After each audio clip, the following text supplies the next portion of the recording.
he responds. It's God. It's God. It's God. I recently did a commentary on the David Wood and Alex O'Connor debate, particularly on the Q&A section, because I was there and I was able to ask a question and Alex gave his response, and his argument was on whether or not Jesus pre-existed as the angel of the Lord, and he used Hebrews 1 to object to that concept. And so I did commentary on that, and so you could check out that video. And Alex actually responded. He actually had a lot to say. So we're going to break this up into parts, just like the Quran. Take a look. Hey, thanks for the question and the video, but I think your entire premise here is faulty. You say that I claimed Hebrews itself has a low Christology, denying a pre-incarnate son. Gives the timestamps. I never denied that Hebrews has a high Christology. Of course it does. The whole project of Hebrews 1 is highly exalting Christ as separate from the angels after establishing his pre-existence. The debate was about Jesus's claims, so I would not mention in that context. This makes your commentary here on Hebrews 1, while perfectly sensible, irrelevant to my case. I brought Hebrews up only to specifically discuss whether Christians should think Jesus is the angel of Yahweh in Exodus, not to imply that the text had a low Christology. You suggest that I was using Hebrews to disprove a pre-incarnate son. That would be an insane take. On the angel of Yahweh itself, your original response, Hebrews chapter 11, verse 26, remains an interesting retort, but I still don't think it confirms Jesus as the angel in Exodus. It may do. Perhaps you're right, which would be a really interesting fact, though of course still not establishing anything about Jesus's own claims. But I don't think it's conclusive. Nothing in this response video indicates Jesus is the angel in Exodus either. Shout out to Alex for giving us a thoughtful response. And I just can't wait to see him in person, because this really is an interesting topic. And it's wild for you to say, Alex, that nothing in the previous video indicates that Jesus is the angel in Exodus. That's wild, man. And here's why. I'm glad that you acknowledge that Jesus, according to Hebrews 1, pre-existed, right, as God's son, separate and exalted over the angels. I'm glad that you highlight that. But that same point is what you're missing. Who Jesus pre-existed as is the point. That's the very point. The fact that he pre-existed as the Son who reveals the Father, who makes the Father known, who created all things and created the heavens and the earth, who is unchanging, that right there shows you who he was back then, being active with the prophets, revealing himself to the prophets. For example, your point was that, God spoke to the prophets in many ways, right? But in these last days, he speaks to us through his son. However, that doesn't mean that he wasn't also speaking to the prophets through his son. It literally says this: long ago, at many times and in many ways, God spoke to our fathers by the prophets. But in these last days, he has spoken to us by his son, whom he appointed the heir of all things, through whom also he created the worlds. Notice how it says that God spoke at many times and in many ways to our fathers by the prophets, right? That's now, how does he speak by the prophets? You have the angel of the Lord coming to the prophets, right? You have many ways that God is speaking by the prophets to the fathers. And so this doesn't negate that one of those many ways is the Son. Just like in these last days, he's spoken to us by his son, that doesn't negate that he also uses prophets as well, because literally Jesus says in Matthew 23, he says, therefore, I send you prophets and scribes. And we see in the book of Acts that prophets are around and they're being used to speak to Paul, for example, and others. Prophets are still being used, but the revelation is through the Son. So it's not negating that the Son was speaking back then in the book of Hebrews. Now, since we acknowledge that Jesus pre-existed according to Hebrews, Hebrews 11:26 puts Jesus in the time of Moses, where Moses feared his reproach, where Moses feared the disapproval of Christ. Well, who was there traveling with Moses? Who's the one who revealed himself to Moses? Who's the one that commanded Moses to leave Egypt? That is the angel of the Lord. If you ask Moses who he saw and who was he talking to, who was he revering, he would have said the angel of Yahweh, Yahweh himself. You ask the writer of Hebrews who Moses was in fear of, who did he receive commands from? The writer of Hebrews would say, oh, that was Jesus. Alex goes on a little further to say this. In case of interest, here are some considerations. 1, Hebrews 11 is a chapter about faith and hope in what is unseen. It opens, now faith is the confidence in what we hope for and assurance about what we do not see. It goes on to say of Moses, he regarded disgrace for the sake of Christ as of greater value than the treasures of Egypt because he was looking ahead to his reward. The author here is certainly placing Jesus in the time of Moses, which makes sense in his Christology, but it is not clear exactly how or in what way. It's definitely interesting, but certainly not clear that the author thinks Jesus is the angel of Yahweh. Just as John's author has a pre-existent logos, but he does not identify it with any Old Testament messenger, neither does Hebrews, despite Jesus's pre-existence. What? It's not clear? Who else was there in the presence of Moses, who Moses was revering, receiving commands from, and told him to leave Egypt? It's Yahweh. Matter of fact, if we're specific on who it is that gave the commands to Moses in Exodus 3, this is what it says. Starting at verse 2, and the angel of the Lord appeared to him in a flame of fire out of the midst of the bush. He looked, and behold, the bush was burning, yet it was not consumed. And Moses said, I will turn aside to see this great sight, why the bush is not burned. When the Lord saw that he turned aside to see, God called to him out of the bush, Moses, Moses. And he said, here I am. Then he said, do not come near, take your sandals off your feet, for the place on which you are standing is holy ground. And he said, this is the angel of the Lord being identified as God, saying, I am the God of your father, the God of Abraham, the God of Isaac, and the God of Jacob. And Moses hid his face, for he was afraid to look at God. So who was it that gave the command to Moses to leave Egypt, to take the people of Israel out of Egypt so that they may worship him? Who was it that was there that gave the commands to Moses, that freed him, that appeared to him? It was the angel of the Lord. That's the one whom Moses feared, didn't want to disgrace, didn't want to have his disapproval. Hebrews says that was Christ. It's clear as day. And just to be clear, that the writer of Hebrews is not saying that Jesus was not speaking through the prophets in verse 1. Here are some verses in Hebrews as we look. Hebrews chapter 2, verse 10 to 13. This is what it says here. For it was fitting that he, for whom and by whom all things exist, in bringing many sons to glory, should make the founder of their salvation perfect through suffering. For he who sanctifies and those who are sanctified all have one source. That is why he is not ashamed to call them brothers, saying, I will tell of your name to my brothers. In the midst of the congregation, I will sing your praises. And again, I will put my trust in him. And again, behold, I and the children God has given me. So the writer of Hebrews has Jesus directly speaking, quoting the Psalms, applying it to Jesus. So Jesus speaking through the prophets in the Old Testament. Here we go again in Hebrews chapter 10, verses 5 to 8. Consequently, when Christ came into the world, he said, sacrifices and offerings you have not desired, but a body have you prepared for me.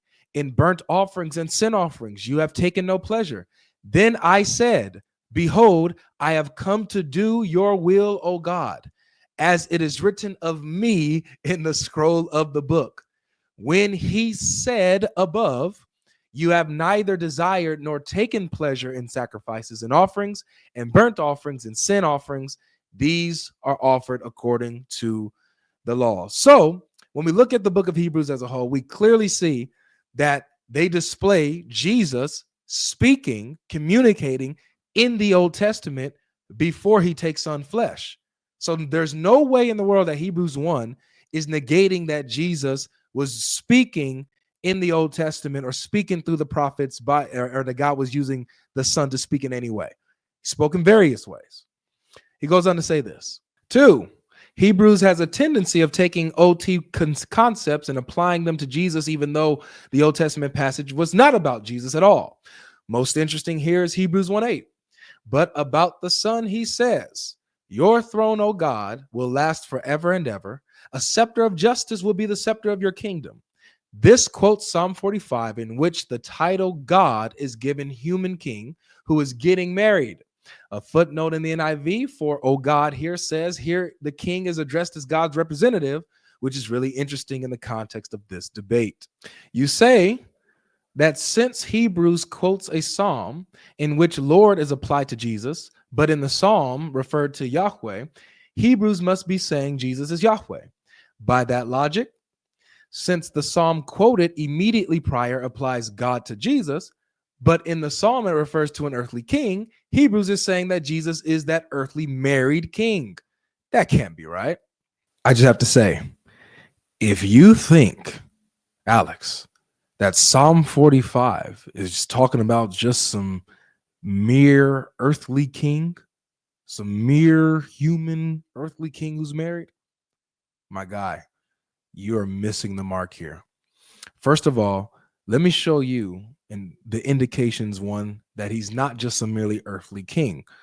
And it's not simply that he's called God, referred to as Elohim. That's not necessarily just it, because he's not just simply God's representative. He himself is God.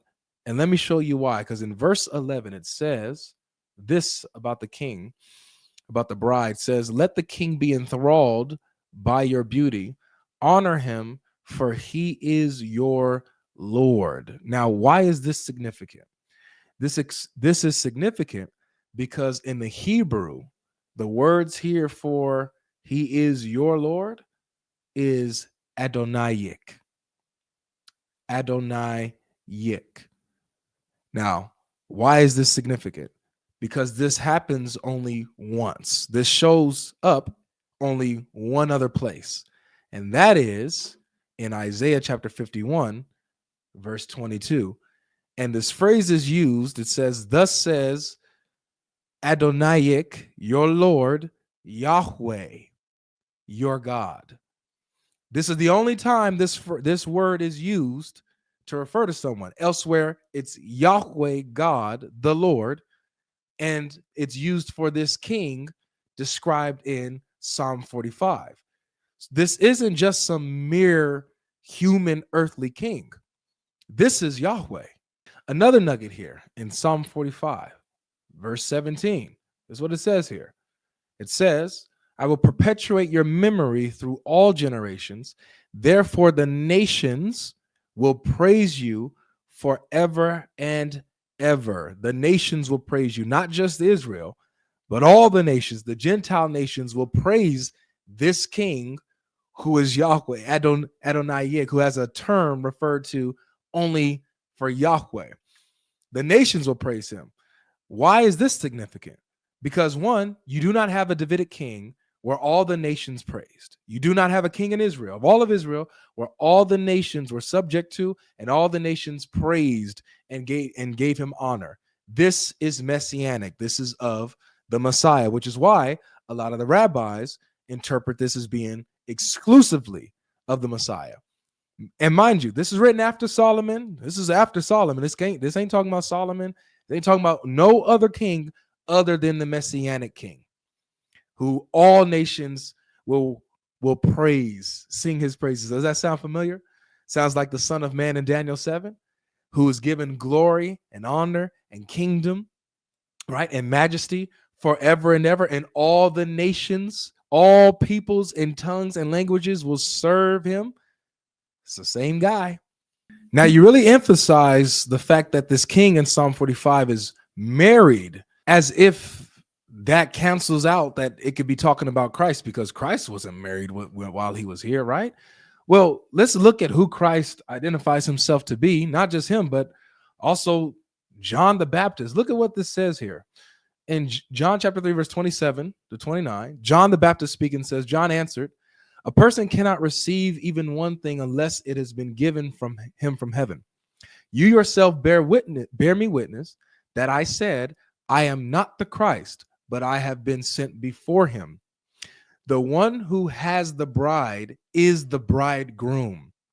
The friend of the bridegroom who stands and hears him rejoices greatly at the bridegroom's voice. Therefore, this joy of mine is now complete. So what is John saying? John the Baptist is saying that Jesus is the bridegroom and he has the bride. He's the friend that's happy for the bridegroom. He's rejoicing for him. So Jesus is the bridegroom. Now, let's continue reading. Let's see what else it says about Jesus. This is Mark chapter 2, starting at verse 18, says, now John's disciples and the Pharisees were fasting, and people came and said to him, why do John's disciples and the disciples of the Pharisees fast, but your disciples do not fast? And Jesus said to them, can the wedding guests fast while the bridegroom is with them? As long as they have the bridegroom with them, they cannot fast. So Jesus himself identifies himself as the bridegroom, just like John the Baptist says that he is the bridegroom. Let's continue this thought here. Ephesians chapter 5. Now, this is beautiful. This is, watch what this says here. Husbands, love your wives as Christ loved the church and gave himself up for her. I challenge you guys to find any verse like this in the Quran. Oh, strays. Islam catches strays. That he might sanctify her, having cleansed her by the washing of water with the word, so that he might present the church to himself in splendor, without spot or wrinkle or any such thing, that she might be holy and without blemish. In the same way, husbands should love their wives as their own bodies. He who loves his wife loves himself, for no one ever hated his own flesh, but nourishes and cherishes it, just as Christ does the church, because we are members of his body. Therefore, a man shall leave his father and mother and hold fast to his wife, and the two shall become one flesh. This mystery is profound, and I am saying that it refers to Christ and the church. So with Christ being the bridegroom, who's the bride of Christ? It is the church. It's the body of believers. So of course, Psalm 45 depicts this king with splendor and majesty, who all nations will serve, who gives him a term that belongs to Yahweh alone, Adonai, and identifies him who is married, a married king. And who is the bride of Christ? It's the body of believers. The believers that, by the way, also include the Gentile nations who he saves, the Gentile nations who will come into the truth, come into his palace, and worship and serve him and the Father by the Spirit. There's no way Psalm 45 is talking about anybody else. So yes, Jesus is Yahweh, who created the heavens and the earth, who is unchanging, whose years will not end, according to Hebrews chapter 1, verses 10 to 12, quoting Psalm 102. Yes, referring to him as Lord, which would be Kyrios, referring to Yahweh in the Old Testament. And he is that righteous king who is identified as God, full of splendor and majesty, ruling with righteousness, who is married to the church, presents the church as his own bride, splendor without blemish because of his blood, who all nations will serve and sing his praises because he has saved them and has brought them into his fold, did not leave them out, did not isolate them, even though they were not originally his people. That is the Messiah. Alex continues and says, so Hebrews takes Psalm 45, which is not about Jesus, but a human at his wedding, and repurposes it for his high Christological exposition. It wouldn't surprise me if a similar thing is occurring in Hebrews 11. Number 3, Hebrews says God spoke in these last days by his son, through whom he created the world. As you state, the author clearly has a pre-existent son here, which I never denied. But that does not change the fact that the son did not speak to humanity until these last days, which remains a strange thing to say if the author thought Jesus had spoken to Moses through the burning bush. Alex, again, you are reading that into the text. It does not say that the Son did not speak in the past through the prophets. Remember, the verse says that God spoke in various ways and in many times by the prophets to our fathers. What are the various ways that God spoke by the prophets? One of those ways is through the Son, which was demonstrated in Hebrews chapter 2 and Hebrews chapter 10. It does not negate that the Son spoke in the times of old by highlighting that he's speaking in these times, just like it doesn't negate that God is speaking through prophets in these times like he did of old, which is why, again, Jesus says, I send you prophets in Matthew chapter 23, verse 36. He continues, there is, of course, more to say, but the main thing I want to emphasize is that I absolutely do not think Hebrews denies a pre-existent Son, nor does it have a low Christology, nor did I ever claim as such. That's why I say in the Q&A that I have no problem saying that Hebrews has a high Christology, but clarify that I don't know about the angel of Yahweh. I wish I'd have been clearer, but I definitely didn't make the claims you said I did in your video. I also don't think you have established here that Hebrews identifies Jesus as the angel in Exodus. If there are reasons I'm missing for identifying Jesus as the angel, I'm all ears. I don't like how interesting discussions can get lost in debate formats, and this is a fascinating topic, even if peripheral to Jesus's own claims. I would like to say this, Alex, that one, I do appreciate your approach to this. The way that you are addressing these issues, I love it. You seem to be intellectually honest. You know, when an interesting point is brought to you, you have no problem acknowledging it and looking further into it, which is why, man, I thank you for clarifying that you were clear. And you're right. You did not say that Hebrews has a low Christology. You never said that. You never denied that it teaches a pre-existent Son. You're just objecting to him being the angel of Yahweh of the Old Testament. And so this is why we don't use one verse to come up with a doctrine, right? Obviously, I believe that Hebrews 11 verses 25 to 26 definitely shows that Jesus is the angel of Yahweh when it puts Jesus in Moses' time as the one who he fears disapproval of.